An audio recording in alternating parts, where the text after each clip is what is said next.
Hello बच्चों, आज हम लोग पढ़ेंगे क्लास 10th के हिस्ट्री से चैप्टर 1, जिसका शीर्षक है यूरोप में राष्ट्रवाद का उदय।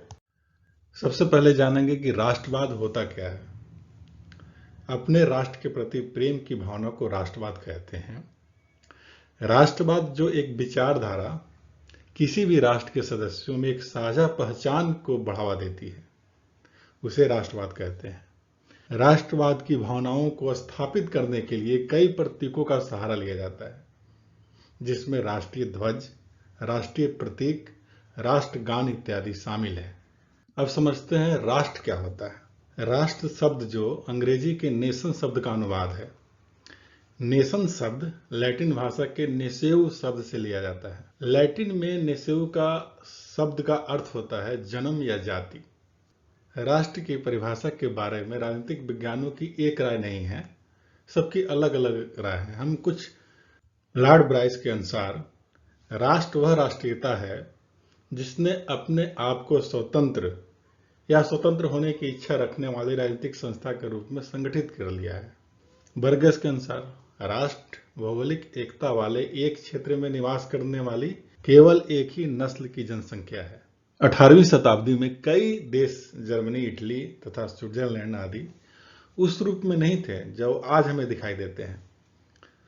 18वीं शताब्दी के मध्य जर्मनी, इटली और स्विट्जरलैंड राजशाहियों, डचों और कैंटनों में बटे हुए थे, जिसके शासकों के स्वायत्त क्षेत्र हुआ करते थे। इस प्रकार पूर्वी और मध्य यूरोप में निरंकुश राजतंत्रों के अधीन थे और इन क्षेत्रों में तरह तरह के लोग रहते थे। वे अपने आप को सामूहिक पहचान या किसी समान संस्कृति का भागीदार नहीं मानते थे। ऐसी स्थिति राजनीतिक एकता को आसानी से बढ़ावा देने वाली नहीं थी। इन तरह तरह के समूहों को आपस में बांधने वाला तत्व केवल सम्राट के प्रति सबकी निष्ठा हुआ करती थी। 19वीं शताब्दी में यूरोपीय महाद्वीप में राष्ट्रवाद की एक लहर चली, जिसने यूरोपीय देशों का कायाकल्प कर दिया। जर्मनी, इटली, रोमानिया आदि नवनिर्मित देश कई क्षेत्रीय राज्यों को मिलाकर बने, जिसकी राष्ट्रीय पहचान समान नहीं थी, उनमें विभिन्नताएं थी, अलग अलग थी। यूनान, पोलैंड, बल्गारिया आदि स्वतंत्र होकर राष्ट्र बने। राष्ट्रीय चेतना का उदय यूरोप में पुनः जागरण काल से ही शुरू हो चुका था, परंतु 1789 ईस्वी के फ्रांसीसी क्रांति जो हुआ, उसमें यह सशक्त मजबूती से प्रकट हुए। नए राष्ट्रों के निर्माण की प्रक्रिया 1789 में शुरू होने वाली फ्रांस की क्रांति के साथ शुरू हो गई थी, लेकिन किसी भी नई विचारधारा की तरह राष्ट्रवाद को भी अपनी जड़ें को जमाने में लगभग एक शताब्दी लग गया।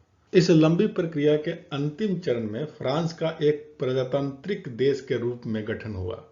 उसके बाद यह सिलसिला यूरोप के कई अन्य देशों में भी चलने लगा। 20वीं सदी की शुरुआत आते आते विश्व के कई हिस्सों में आधुनिक प्रजातंत्र की स्थापना हो चुकी थी। फ्रांसीसी क्रांति से पहले फ्रांस एक ऐसा राज्य था जिसके संपूर्ण भूभाग पर एक निरंकुश राजा शासन करता था।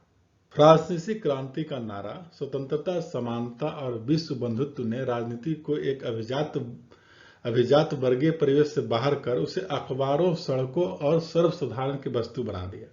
19वीं शताब्दी तक आते आते परिणाम युगांतकारी सिद्ध हुए। नेपोलियन की संहिता 1804 में लागू किया गया। इसने जन्म पर आधारित विशेषाधिकारों को समाप्त कर दिया। इसने न केवल न्याय के समझ समानता स्थापित की, बल्कि संपत्ति के अधिकार को भी सुरक्षित किया। राष्ट्रवाद की पहली अभिव्यक्ति फ्रांस में हुई। फ्रांसीसी क्रांति ने फ्रांस की राजनीति और संविधान में कई बदलाव किए। सन 1789 में सत्ता का स्थानांतरण राजतंत्र से प्रजातांत्रिक संस्था को हुआ। इस नई संस्था का गठन नागरिकों के द्वारा हुआ था। उस नई शुरुआत से ऐसा माना जाने लगा कि फ्रांस के लोग आगे से अपने देश का भविष्य स्वयं तय करेंगे। राष्ट्र की भावना की रचना कैसे हुई? क्रांतिकारियों ने लोगों में एक साझा पहचान की भावना स्थापित करने के लिए कई कदम उठाए। उसमें कुछ इस तरह से निम्नलिखित हैं, जिसमें पहला है एक पृथ्वी और उसके नागरिकों की भावना का प्रचार, जिससे एक ऐसे समाज की अवधारणा को बल मिले जिससे लोगों को संविधान से समान अधिकार प्राप्त हो। और दूसरा है राजसी प्रतीक को हटाकर एक नए फ्रांसीसी झंडे का इस्तेमाल किया गया जो एक तिरंगा था। स्टेट जनरल को सक्रिय नागरिकों द्वारा चुना गया और उसका नाम बदलकर नेशनल असेंबली कर दिया गया। राष्ट्र के नाम पर नए स्तुति गीत गाए गए और शपथ लिए गए। नागरिकों को नमन किया गया। एक केंद्रीय प्रशासनिक व्यवस्था बनाई गई जिसने सभी नागरिकों के लिए एक जैसे नियम बनाए। फ्रांस के भूभाग में प्रचलित कस्टम ड्यूटी को समाप्त कर दिया गया और भार और मापन की एक मानक पद्धति बनाई गई। क्षेत्रीय भाषाओं को नेफ्थ में धकेला गया और फ्रेंच भाषा को राष्ट्र की आम भाषा के रूप में बढ़ावा दिया गया। क्रांतिकारियों ने यह घोषणा की कि यूरोप के अन्य भागों से तानाशाही समाप्त करना और वहां राष्ट्र की स्थापना करना भी फ्रांस के लोगों का मिशन होगा। यूरोप के अन्य भागों पर इसका प्रभाव क्या होगा? फ्रांस में होने वाली गतिविधियों ने यूरोप के कई शहरों के लोगों को प्रभावित किया। इन शहरों में शिक्षित मध्य वर्ग के लोगों और छात्रों द्वारा जैकोबिन क्लब बनाए जाने लगे। इन क्लबों की गतिविधियों ने फ्रांस की सेना द्वारा घुसपैठ का रास्ता साफ कर दिया। 1790 के दशक में फ्रांस की सेना ने हॉलैंड, बेल्जियम, स्विट्जरलैंड और इटली के एक बड़े भूभाग में घुसपैठ कर ली और इस तरह से फ्रांसीसी सेना ने अन्य देशों में भी राष्ट्रवाद का प्रचार करने का काम शुरू किया।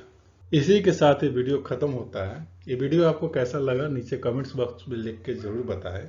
अगर आपको ये वीडियो पसंद आया हो तो लाइक कीजिए, साथ के साथ चैनल को सब्सक्राइब कर दीजिए। अगर सब्सक्राइब कर लिया है तो थैंक यू, साथ में वीडियो देखने के लिए भी थैंक्स। मिलते हैं नेक्स्ट अगले वीडियो में इसी चैप्टर के पार्ट 2